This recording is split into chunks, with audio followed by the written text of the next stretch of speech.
Okay, so the second time police were called to Bobby Crimo III's house in 2019, it was because he threatened to kill his entire family, threatened to kill everyone. At that time, police removed 16 knives from the home, a dagger and a sword, and the police filed a police report about this. Now, my initial reaction to this, and maybe you experienced the same thing, was, okay, well, why wasn't this something that came up on his background check? Because when this individual purchased a firearm legally in the state of Illinois, he was required to undergo a background check. The state of Illinois has very strict gun regulations, very strict gun laws. They're actually one of the states that have embraced gun control in the harshest sense in the entire country.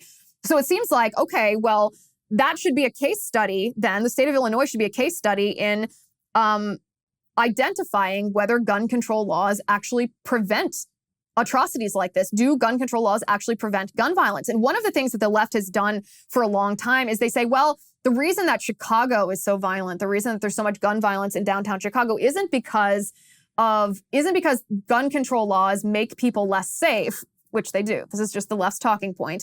It's because guns are brought in from other states nearby, like the state of Indiana, which has more conservative pro-Second Amendment gun laws.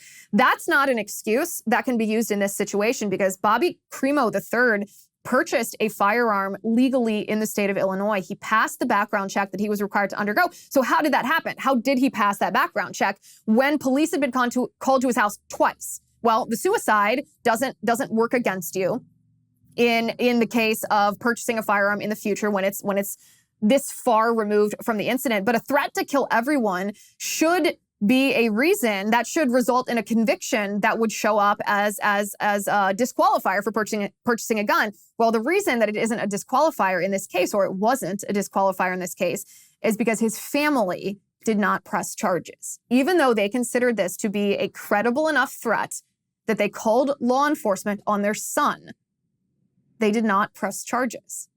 And because the family ignored the red flags of this individual, he was then able to pass a background check. In fact, his father signed off on a necessary legal paperwork structure, essentially, that allowed him to purchase a firearm and pass a background check.